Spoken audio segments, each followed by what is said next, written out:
नमस्कार दोस्तों, स्वागत है आपका अपने वीजी नॉलेज में। अक्षय पहलवान उर्फ अक्षय पलड़ा, जो अपने टारगेट पर 1 से 2 गोलियां नहीं बल्कि 30 से 40 राउंड फायर करता था।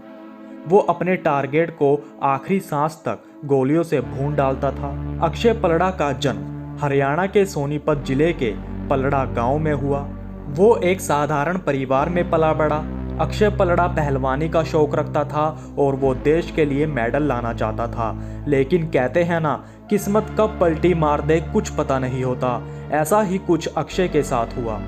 महज 15 साल की उम्र में उसका नाम 2 कत्ल के केस में आ चुका था। जब वो 15 साल का था तो कहते हैं आपसी लड़ाई में अक्षय के चाचा को किसी ने थप्पड़ मार दिया था।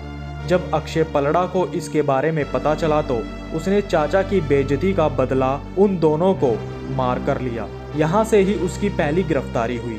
2015 में गिरफ्तारी के बाद वो कई बदमाशों के संपर्क में आ चुका था।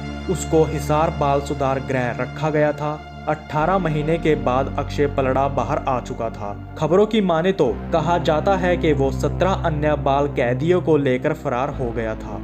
अब अक्षय हरियाणा, उत्तर प्रदेश, राजस्थान और पंजाब की most wanted gang Lawrence Bishnoi के संपर्क में आ चुका था।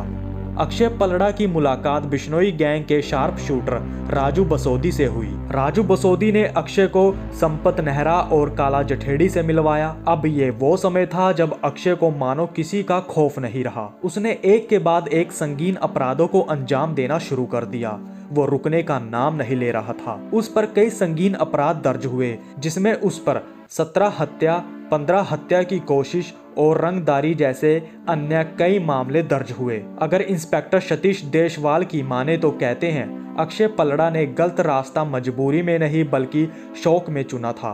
पुलिस ने यह भी बताया कि वो लोगों में दहशत फैलाने के लिए 30 से 40 गोलियां मारा करता था जब तक व्यक्ति मर ना जाए। जुर्म की दुनिया में अक्षय ने कभी ये नहीं सोचा कि वो वापस लौट आए। वो थमने का नाम नहीं ले रहा था।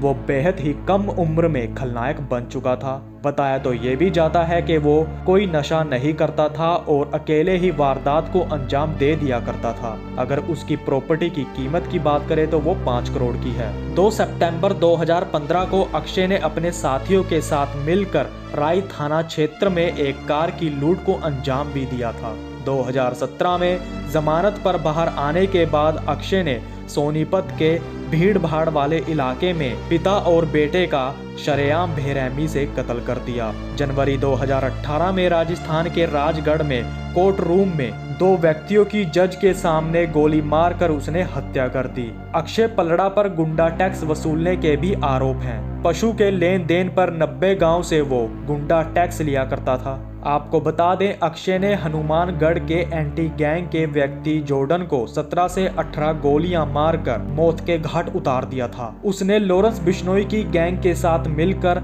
4 हत्या और 6 हाईवे डकैती को भी अंजाम दिया था। कहते हैं लॉरेंस बिश्नोई जब भी किसी बड़ी वारदात को अंजाम देता है तो वो उसमें अक्षय पलड़ा को जरूर शामिल करता है। यूं कह लीजिए अक्षय की कोई कमजोरी नहीं थी और शायद यही कारण था लॉरेंस बिश्नोई अक्षय को आगे रखता था।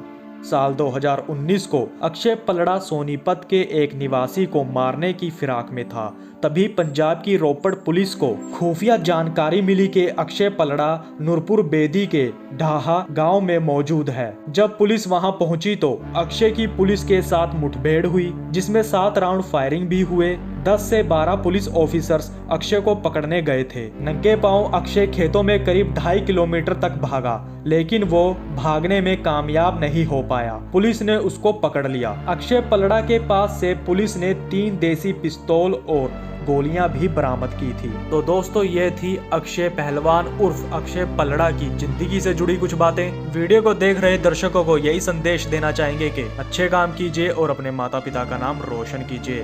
अब तक के लिए इतना ही। तो नमस्कार दोस्तों।